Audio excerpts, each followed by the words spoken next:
don't know if people have spiritual relationships with their homes, but we certainly have a little bit of a spiritual relationship with the boat just because our life is in her hands, and it's up to us also to keep her alive and keep her in good shape. I feel like she takes care of us if we take care of her.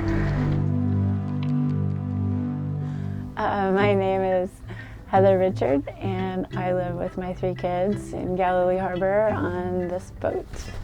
My brother, my sister, my mom, and myself. So there's 4 people on this boat. This boat is really unique. It's one of a kind, and it was built for the Chicago Mackinac race, which is like a 400 or 500 mile race across Lake Michigan. It was built in the 70s. I have it set up so I can single hand the boat by myself, so I can sail it alone. There's probably some social stigma around living on a boat in terms of like people come down here and be like, you live there? You know, that they can't imagine because it looks so small and tiny compared to what they're used to living in. And you know, we just have made a point of accumulating a lot of memories, a lot of experiences, and not accumulating a lot of stuff. We are definitely incredibly connected with the earth and the ocean. The tides make a huge difference to our daily life, and we plan things around high tide, low tide at times. Those are the changes that matter to our lives and to our schedule and what we do. We're completely off the grid right now though.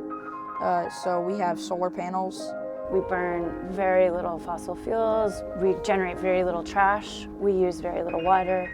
We make our own electricity from solar.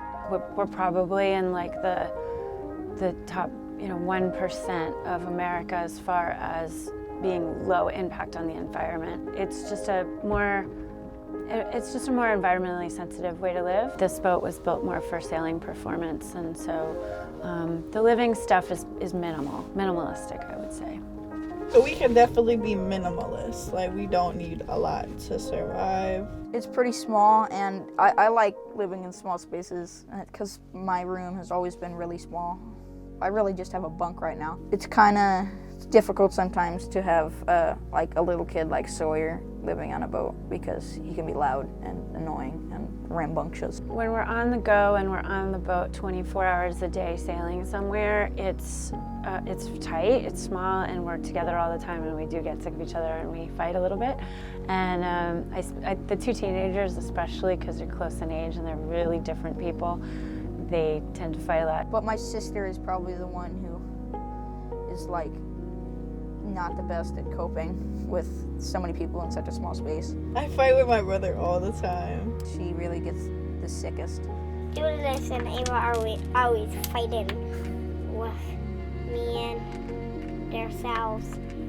There's no personal space. Like, you want to have a phone conversation with someone, everyone can hear you. You gotta go outside. Usually me and Sawyer are fine.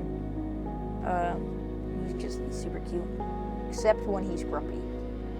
He is a terror when he's grumpy. You know, I think that's normal in most families anyway. And other than that, we're really, really close. We're a really tight family. I feel super close to my kids. I know them, really well and intimately. And I think that we've built strong relationships by being in this close environment. I feel like they can go off into the world and handle whatever they want to do with their lives. I love my mom.